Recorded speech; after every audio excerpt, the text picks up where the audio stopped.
Hello दोस्तों, आप लोगों का दिल से स्वागत है हमारे YouTube channel art world story पे। दोस्तों, एक युवक बहुत ही शर्मीला था। वह इतना शर्मीला था कि किसी नए व्यक्ति से बात भी नहीं कर पाता था और जिन्हें जानता था उनसे भी शर्म के मारे ठीक से बात नहीं कर सकता था। अपनी समस्या के कारण वह कुछ नहीं कर पा रहा था। उसके घर वाले भी उससे परेशान हो गए थे क्योंकि वह युवा था और उसको काम करने की जरूरत थी। लेकिन वह जहाँ भी काम करता वहाँ के लोग उसे सताने लगते। वह उसके सीधेपन का फायदा उठाने लगते। वह ज्यादा बोलता नहीं था, इसलिए उसे कुछ भी कहकर चले जाते, जिस कारण वह ज्यादा दिन कहीं भी काम नहीं कर पा रहा था।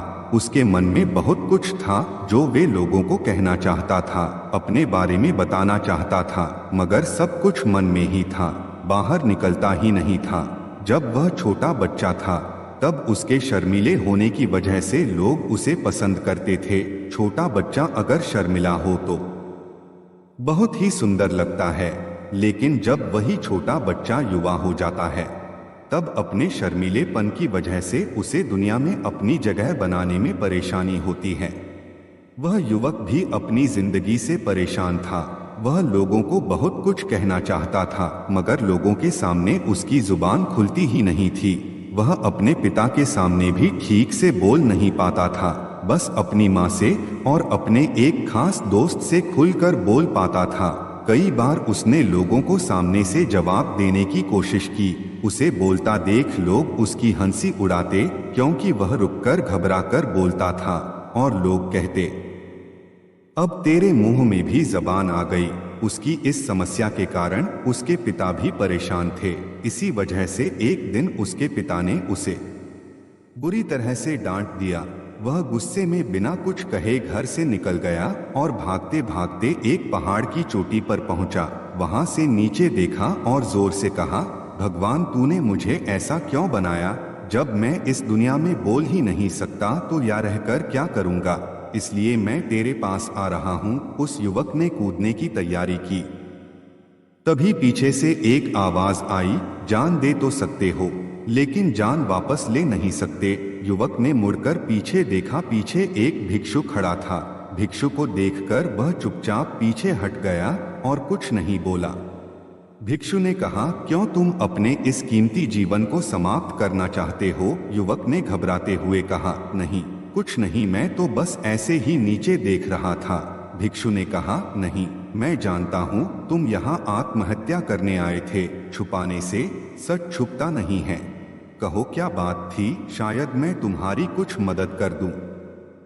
युवक ने कहा, नहीं ऐसी कोई बात नहीं है, मैं सच कह रहा हूँ। भिक्षु मुस्कुराया और भिक्षु ने कहा, ठीक है, मैं तुम्हारी बात पर विश्वास करता हूँ।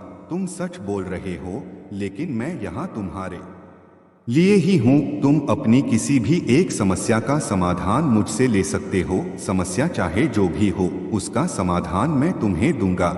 लेकिन अगर मैं यहाँ से चला गया फिर मैं तुम्हें कोई समाधान नहीं दे सकूंगा। युवक ने कुछ नहीं कहा। भिक्षु बिना कुछ कहे वहां से जाने लगा।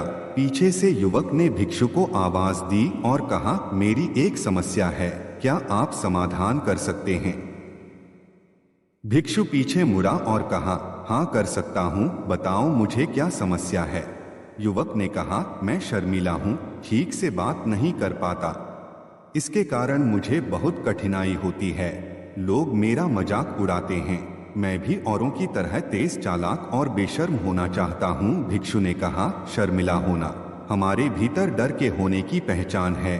किसी की शर्म करना अलग बात है, लेकिन तब आपके भीतर डर नहीं होता। लेकिन जब आपके भीतर डर होता है तब शर्म जैसी कोई बात नहीं होती। आप हर जगह सिर्फ डरते हैं, शर्माते नहीं हैं।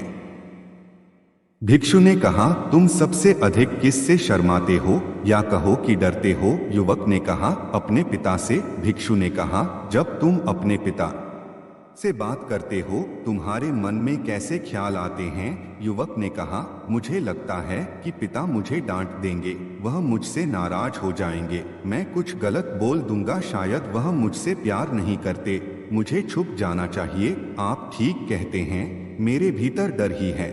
मैं डरता हूँ कि कोई क्या कहेगा। कि मैं ऐसा कैसे कर सकता हूँ। कृपया मुझे मेरे इस डर से बाहर निकालिए। भिक्षु ने कहा, जाओ और अपने पिता से कुछ काम करने के लिए कुछ धन मांग कर लाओ, और अगर तुम धन मांगने में कामयाब हो गए तब मैं तुम्हें तुम्हारी समस्या का समाधान बता दूंगा। युवक ने कहा, मैं अपने पिता के सामने बोल नहीं पाता, धन कैसे मांग लूंगा। भिक्षु ने कहा, तब तुम्हारी समस्या का कोई समाधान नहीं हो सकता। युवक ने भिक्षु से कहा कि वह कोशिश करके देखेगा। वह युवक अपने पिता के पास पहुंचा और डरते डरते कहा, पिताजी, मैं कुछ काम करना चाहता हूं जिसके लिए मुझे धन की आवश्यकता है। क्या आप कुछ धन दे सकते हैं? पिता ने युवक की तरफ गौर से देखा और कहा, मुझे खुशी है कि तुम कुछ करना चाहते हो। पिता ने कुछ धन अपने पुत्र के हाथ में रखते हुए कहा, इतना धन काफी है या कुछ और धन चाहिए? युवक ने कहा, जी, इतना ही बहुत है। वह धन लेकर वह दौड़ता हुआ भिक्षु के पास पहुंचा और वह धन रखकर कहा, आप मेरी समस्या का समाधान बताइए। भिक्षु ने कहा, एक काम और करना है तुम्हें, इसके बाद मैं तुम्हें तुम्हारी समस्या का समाधान बता दूंगा। बिना उस काम के समस्या का समाधान नहीं हो सकता। युवक ने कहा, अब क्या करना है? भिक्षु ने कहा, जाओ और यह धन अपने पिता को वापस कर दो और उनसे कहो कि तुम अभी नहीं करना चाहते, जब समय आएगा तो मैं आपसे यह धन लेकर काम कर लूंगा। यह सुनते ही उस युवक के प्राण सूख गए। वह कांप गया और उसने कहा, मेरे पिता मुझे मार डालेंगे। भिक्षु ने कहा, अगर तुम यह नहीं करोगे तो तुम्हारी समस्या का भी समाधान नहीं हो सकेगा। वह युवक डरते डरते वह धन लेकर अपने पिता के पास पहुंचा और कहा, पिताजी, क्षमा करें, पर मैं अभी कोई काम करना नहीं चाहता। जब मैं काम करूंगा तो मैं आपसे यह धन ले लूंगा। पिता ने उस युवक की तरफ घूर कर देखा और कहा, मैं समझता हूँ, मैं खुश हूँ कि तुम बुद्धिमान हो। कोई भी काम केवल धन से नहीं होता। पहले हमें निर्णय लेना होता है कि हमें करना क्या है, फिर उस कार्य को समझना पड़ता है, उसमें हम कितने सफल हो सकते हैं इसका अनुमान लगाना पड़ता है, और तब कहीं जाकर धन का उपयोग किया जाता है। मैं खुश हूं कि तुमने बुद्धिमानी से काम लिया। जब तुम यह समझ जाओ कि तुम्हें क्या करना है, तब मुझसे यह धन वापस ले लेना। पिता के मुख से ऐसे शब्द सुनकर, जिसकी उसे बिल्कुल उम्मीद नहीं थी, वह बहुत खुश हुआ और इसी खुशी में वह पिता के गले लग गया। पिता ने भी उसे गले लगाकर उसका हौसला बढ़ाया। वह भागकर भिक्षु के पास गया और कहा, जैसा आपने कहा था वैसे ही मैंने वह धन अपने पिता को वापस कर दिया। भिक्षु ने कहा, अब बस एक आखिरी समस्या रह गई है, इसके बाद तुम्हारी समस्या का समाधान हो जाएगा। बस एक आखिरी काम और करना है। युवक ने कहा, क्या काम करना है? क्या पिता से फिर से पैसे मांगने हैं? भिक्षु ने कहा, नहीं, एक बहुत ही सरल सा काम है, मैं जानता हूँ तुम कर लोगे। भिक्षु ने अपनी झोली से एक सुंदर मूर्ति निकाली और उस युवक को देते हुए कहा, यह मूर्ति समस्या का समाधान बताएगी। तुम्हें यह मूर्ति 100 सोने के सिक्कों में बेचनी है। अगर तुमने ऐसा किया तब मैं उसी समय तुम्हारी समस्या का समाधान बता दूंगा। युवक ने कहा, इस मूर्ति के 100 सोने के सिक्के कौन देगा? 1 या 2 सिक्के तो मिल सकते हैं, 100 सोने के सिक्के तो कोई नहीं देने वाला। वह युवक मूर्ति लेकर वहां से चला गया और बाजार में पहुंचा। वहां वह चुपचाप मूर्ति लेकर एक और बैठ गया और इंतजार करने लगा कि कोई आएगा और उससे वह मूर्ति खरीदने के लिए पूछेगा। लेकिन बहुत देर इंतजार करने के बाद भी कोई उसके पास नहीं आया। उसने बाजार में देखा कि लोग चिल्ला चिल्ला कर अपनी चीजों को बेच रहे आवाज लगा रहे हैं। तब उसने भी धीमे धीमे आवाज लगानी शुरू की, 100 सिक्कों में मूर्ति, लेकिन उसकी आवाज उसी को ठीक से सुनाई नहीं दे रही थी, तो दूसरे कैसे सुनते? बहुत देर हो गई और उसके पास कोई नहीं आया। धीरे धीरे शाम होने लगी और उसे डर था कि भिक्षु कहीं चले ना जाए। तब उसने जोर जोर से आवाज लगानी शुरू की, 100 सोने के सिक्कों में मूर्ति ले लो। उसकी आवाज सुनकर लोग उसके पास खींचे चले आए और पूछा कि इस मूर्ति में ऐसा क्या है कि कोई इसके लिए 100 सोने के सिक्के खर्च करेगा। युवक ने कहा, मुझे पता नहीं, पर मुझे यह मूर्ति 100 सोने के सिक्कों में ही बेचनी है।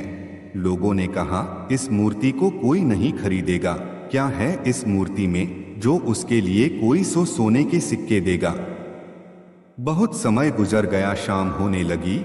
इस बीच उसने सैकड़ों लोगों से मूर्ति खरीदने के लिए कहा, उनसे बातचीत की, उन्हें समझाने की कोशिश की कि वह अपनी मूर्ति को 100 सोने के सिक्कों में बेचना चाहता है, कृपया खरीद ले।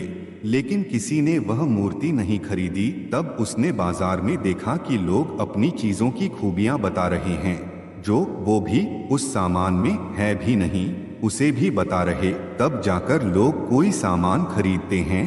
तब उसने सोचा और उसने जोर से आवाज लगाई, समस्या का समाधान निकालने वाली मूर्ति, मेरी गुरु की मूर्ति इस दुनिया में एक ही है, जिसके पास भी होगी उसे कोई समस्या नहीं होगी।